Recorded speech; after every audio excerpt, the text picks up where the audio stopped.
In today's video, I'm going to teach you how to change language in Claude AI, whether you are using the web version in a browser or the mobile app.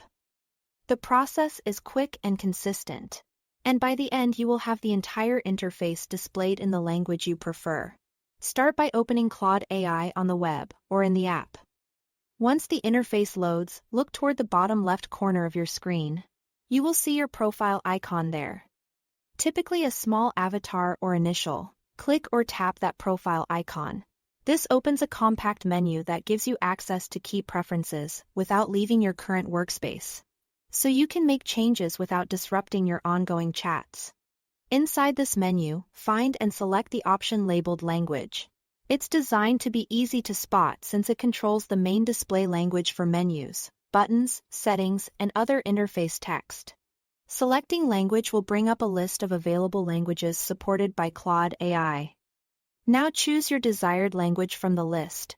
The languages are usually displayed in their native names, which helps you quickly recognize the one you want.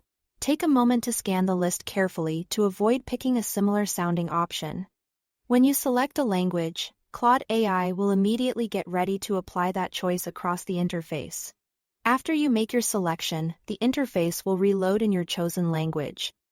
This refresh is normal and typically takes just a moment. When it comes back, you will notice that navigation labels, menus, tooltips, and settings are now presented in the language you selected. Your existing conversations and content remain intact.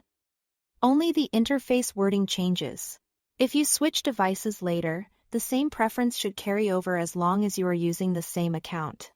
A quick note for clarity. Changing the interface language affects what you see in buttons and menus. The language of Claude's responses will generally follow your prompts and context. If you want replies in the same language as your interface, simply phrase your prompts in that language or mention your preference at the start of a conversation. That's all there is to it. Thanks for watching.